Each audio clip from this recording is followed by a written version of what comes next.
I'm somewhat angry, and that gives me precognition. Welcome back to Black Mesa. I would like to immediately notice that we were going to Lambda Labs. Do you remember that? We were going to Lambda Labs, but we also don't know how long we've spent unconscious. And we're going down there and through here as well. So let's to Lambda Labs, and we don't know how long we were unconscious. We were also told that there are many tracking devices in our HEIV suit that let the scientists and the soldiers as well track our position. Well, with all these tracking devices, apparently there isn't any more room to put in anything that would allow the crew to track our vitals. So that would perhaps clue them in whether we're being unconscious with our lowered blood pressure, lower heart action, like heartbeat, yeah, and lower breathing. I think that's how unconsciousness works, I'm pretty sure. It's similar to sleeping, right? Only different and involuntary. Or involuntary. Now, we're being transported on the treadmills. Yeah, fucking. And the things are going, so we gotta hit the lever. And since I already know, there's this room here, and it has nothing in it. I don't know why. Is it because it's supposed to be gathering trash that falls off the treadmills? How would I know? I'm not the designer of the game. Is it in the original game as well? I don't know that either. Well, we're going. Also, there are these things, you know, but at first I thought they would look like, they're clipping through the treadmills, but no, they've got a cutout, so it's fine. Now, I think I could stay closer when it comes to being crushed, but oh no, I'm too far now. Oh, the yellow light could be an indicator how far away I am. You could also experience a very tense music, just because we're being transported on a treadmill. I don't know what's up. There aren't any enemies coming up, and I know that because I've got precognition, because I'm very angry. Now, oh, that's very bad. Well, that didn't go to plan. I'm even more angry, and I've got even more precognition now, so let's go back to where I just was, so we're not falling and not losing health for no reason. Here's a funny thing, there's a trip mine here, and it's at this treadmill that would block your progress if you wanted to try and crawl in there, but the problem is when you're crouching and moving at the treadmill, you're moving too slow to enter this hole, so the trip mine is really very useless. Yeah, it doesn't really help anyone with anything. Now, this room has nothing in it, even though there is a pool of blood there, but let me just... Should I have... I'll figure it out, I hope. Oh, maybe I won't? Well, shit. I'm gonna have to show it from here. Well, I could just drop down onto one of those things. So, no, I can do it. I'll figure something out. Hold on. Oh, that's fine. Look. So, there's this convenient little platform over there with a ladder that will lead us down here. And from here, really, that's fine. That's fine as well. Now, how do I get out of here? Oh, crouching helped. Will it help me get out of here still? Am I stuck now? It's going even worse than before. Right, so we're here, and the way is up, but you can actually, at least if you've got the cheated jump, I'm pretty sure, climb on these crooked chests, or boxes, and then jump over there. And there isn't anything in this room. There isn't anything. There is this red door though, and since it has a doorknob, you know it opens. However, it doesn't. Well, why is it not opening? Because it's boarded from the other side. And it's boarded from the other side for you to unboard and not get in there, because theoretically you're not supposed to. And if you fail later on, you drop into a pool of water, and you can knock those boards off and walk through here back there and try the platforming section again, if you fail. However, it's weird game design because this is a PC game and it has quick saves. It has manual saves as well, so anytime you fail you can just load a save and essentially you're not really... Shit. My precognition failed me this time. Come on, turn around so I can shoot you in the face. There we go. Is it dead? No! That's going worse than the last time. It's as if I lived this life already. You can do the whole platforming section again, but then again there's an autosave right there that would put you at the beginning of all this, and this Dark Souls-esque shortcut is really useless and pointless. And here we go. There's more boarded... Go away. More boarded doors here, just like we tried to open just a moment ago. Here we are, and we can retry the section again. And again. Just use the save. Good thing we didn't fall this time. Right. So there are these windows here, just in case, I don't know, you're being treated like a trash, and you would still, even though you're being dumped into a garbage compactor or something, you'd like to have a view outside, that you've got some windows. Maybe there should be a worker somewhere around here making sure that there is nothing weird going to the trash compactor, and he needs windows to actually visually verify whether anything wrong isn't going on. But there isn't anyone here. It's seemingly automated, or just, you know, I don't know, working fine. So yeah, there's this room. Now, I talked about lambda, right? So, lambda. That should tell you something. Lambda. The scientists have trackers for our position, but not for our vitals. So, nobody knows whether we're doing fine, I guess. And when we were unconscious, we can't really say whether... because I didn't play the game, really. The co-op campaign from the other studio. Whether the women scientists were sent over that trash compactor to help Gordon. Actually, they knew there's something going on, so they sent them over, because, like I said, we don't know how long we were out, how long there. This is in Spanish, actually. How long Gordon was out. And now... Why did it stop? I don't know. It's supposed to go all the way over, because it's a valve crank, and that's how moving things like this work. And now there's a flashing button here, which needs to be pressed. And that's of course our progression further. However, since I've got precognition, I know there are headcrabs down there. And nothing fucking else. No loot, no supplies, no other enemies. No friends either. But you can shoot them and waste some ammo, like I just did. Like I wasted some ammo at the squid. Or on the squid, right. So, since there's actually nothing there, just trust me on this. This door doesn't open, look. There's no doorknob. There's nothing really there. Just don't go there. There's really no reason to. Even though there's a ladder leading you all the way down and back up again. A story of Bilbo Baggins. Nothing there. So now, the more difficult part is to actually jumping over at this platform and not knocking your head against the railing.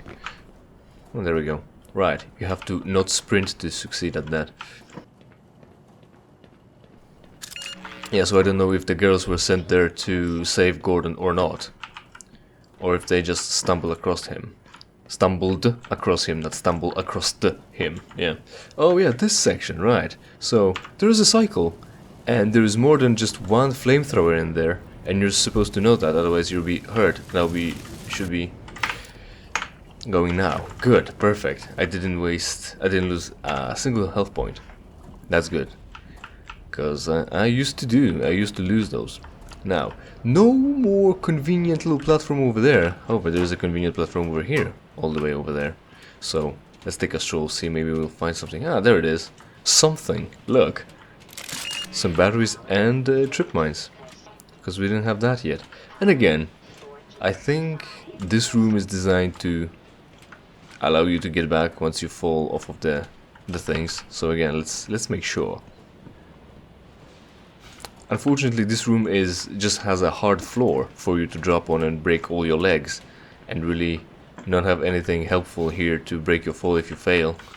But if you do fail and just so happen to safely land on one of those vats, you can just crawl your way off, have a safer landing, and then crawl back up. Now, yeah, so I don't know if the girls were sent there or just came across Gordon themselves. Because Gordon also, like I said, we're still going to Lambda, and I don't know why. We don't know how long we were out. There's definitely a delay. No one cares, and they're still patiently waiting for Gordon to show up.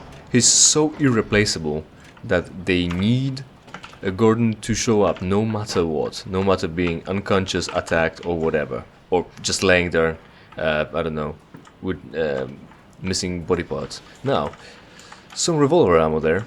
Of course I'm gonna get it, one way or another. Hold on, yeah, that'll be fine. Well, it wasn't fine.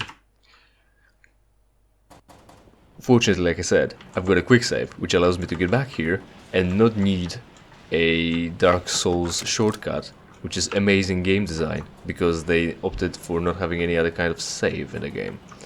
You know, mitigating your something or another. What I'm trying to say is, they decided to not have saves. If they decided to have saves, the game would have been easier. But you know, we know from Dark Souls 2 that you don't want easy, you want very, very hard, no matter the cost. Now, alright. So we're supposed to get on this treadmill one way or another. I mean, from here or there. And we're going through here to get some supplies as well, I think. There's something... Ah, there it is. A satchel charge. Now, back in here we go. Right, so they're patiently waiting in Lambda, and I don't know why we're going there. Also, did I mention, I don't know if there would be a way back to Lambda from where we were. We were in a trash compactor, and now we're here being transported like trash around to get somewhere. Now, a little bit of a tricky part, because there is a crusher, and there are these beams. And like I said, there it is. The room with nothing in it, other than the flooding and the red door. That's barred with planks, or at least the next red door would be. That would lead you to the room that I showed you. Now, from here, it's the new ground. My precognition ends. So we gotta go, and we've got a few things to mention as well, still, unfortunately, somehow. I did it better in the previous life. And there is also a walkway there, but it's not gonna lead us anywhere. It's too low, below.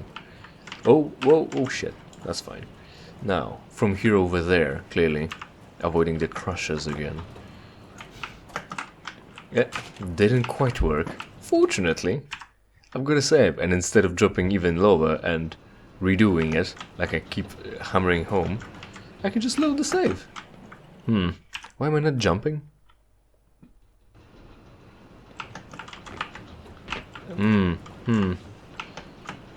Oh hey, that's fine. This time it worked. Nah, that's fine. High radiation, that's not better. Oh, good. We've got a moment of break. Right, waiting for Lambda. Now, since I've already have a revolver again, I also wanted to mention that... right, crowbar. Mention that there is another way a rifle is more accurate than a revolver, inherently so as well. And how it's more accurate is because of the sight radius, which is to say the front post at the barrel and the rear notch, where you have to align the post in between, is further apart. So that makes it how do we get through here? Oh, right, there's a ladder. Don't just jump in there. It's the industrial crusher. Remember those videos? Have you seen a video? Have you seen that video where they crush a bunch of chickens? Yeah, I'm not gonna reference it visually here, but I'm gonna reference the one where they had an industrial crusher like this and they crushed an entire couch. That's a funny thing. That's a thing you can put on YouTube. since the rifle has a longer barrel, you can put the front post further down, and due to optics and perspective, the front post will have a smaller angular size, so the angle will be smaller, therefore narrower, and it will be less possible to misalign the notch and the post, making it easier to accurately aim. So that's how that works. And the last thing that I started talking about and I haven't had a chance to finish was the Gordon's helmet. So we don't really get to see a helmet being there at the closet where Gordon is picking up his gear at the very beginning of the game. Are these barnacles? Yep. But there's a walkway here, so we can still safely drop down, get irradiated even more, and holy shit, there's a lot of them. And we don't really need to deal with all of them, right, to save ammo. We don't really have to bother with any, but where's the fun in that? We need some combat to break up the gameplay. We had platforming, now it's time for battle. Now, there is no helmet in the closet where Gordon is picking up his gear, the HE-IV suit. So, I think, well, and why would there be? Each hazardous environment suit would have you wear a helmet so that you're safe, protected from the environment. If your head is sticking out with all the important parts like the brain and the entry to the lungs, and in digestive tracts as well, but that's not that important. Lungs, brain, eyes, you know, things like that. You would want to protect it. So you would want to wear a helmet. And I would say, even though there isn't one sticking out, obviously, we don't really see Gordon putting the suit on either. So maybe the helmet shows up later, or it's like behind there. I didn't really give it a thorough look, but anyway. The helmet is very important, and I wouldn't say Gordon doesn't have one. Gordon, however, is almost exclusively, I'm pretty sure, presented in his suit without a helmet on. And I think that's just a movie trope. It's like when all the superheroes like Spider-Man and Iron Man take off their helmets to mug to the camera so that you know the actor is still in there, even though it isn't, it's all CGI, it's all fake. The actor is still there, and the actor can act with their face, you know, show emotions and shit. Oh, the eye hounds, I can hear them already. Can I use a satchel? Are they already woken up? Are they sleeping? Should I save? I should probably save. Now. Come on, what the Major fracture. I'm as amazed as you are. I can't go back up. If I jump off, it will jump off the ladder. If I let go, it will happen again. Come on, why can't I just fucking get on? There we go. There we go. So, there are eyes. Eye hounds. It's not Subnautica. Now, what do we want to kill them with? This. Eat shit. I call it the nightmare pillow. Yeah.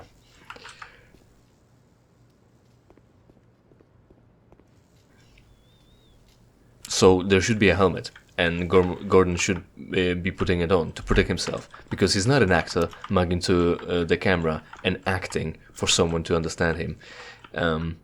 There are a few moments in Half-Life 2 that you could see people interacting with him and maybe expecting him to have expressions. Maybe at Black Mesa. Oh right, Black Mesa 2. Well, Black Mesa 2, Black Mesa East. They are quite... Oh shit. Well, we're supposed to disable the electricity here somehow, I think. Otherwise, I don't know. This is closed, and this would be locked as well. We've got some satchel charges. We're not supposed to just parkour, right?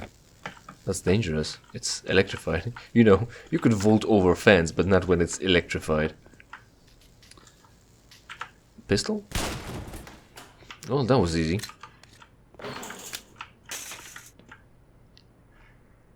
Why are you dead? Soldiers? Why aren't they dead? Why wouldn't the eye hounds be dead? Oh, he was protecting something, I think. Because he barricaded himself from the inside. I'm so fucking smart. Good I got that detail. Now, people are interacting with Gordon. And, you know, since we don't have a dedicated take the helmet off button, we could assume. But then again, damn it, my theory is falling apart. Because it gets into the airlock. And they go, it's human. And he hears the sound of a human voice.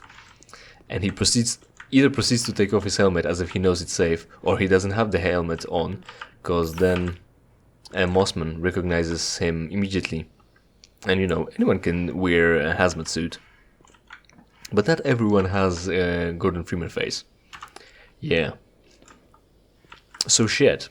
Well, maybe in the first game there isn't really anything... oh, what does that say? Oh. That's funny, right? It's an ass joke.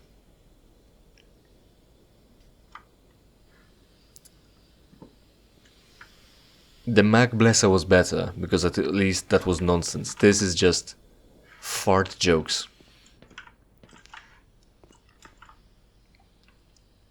Where are we? Cryogenics? Where the fuck are we now? Right? Yeah, because... did I finish the thought? It isn't said that once we were thrown into the garbage compactor and we're retracing our way through the garbage processing plant, there will be a way to Lambda, but maybe then again every lab or section in there would... It still doesn't work. Whose eyes would I need? That dude's... I can't pick up corpses. Oh, there's the open door. Well, that's a new chapter, which we'll have in the next episode. So, to finish it off, it's not said... Well, every section would have a way to get rid of garbage, I guess. So maybe the collector would help us with that. But we're not riding the trash collectors anymore. We're in corridors, and this will somehow get us to Lambda anyway, right?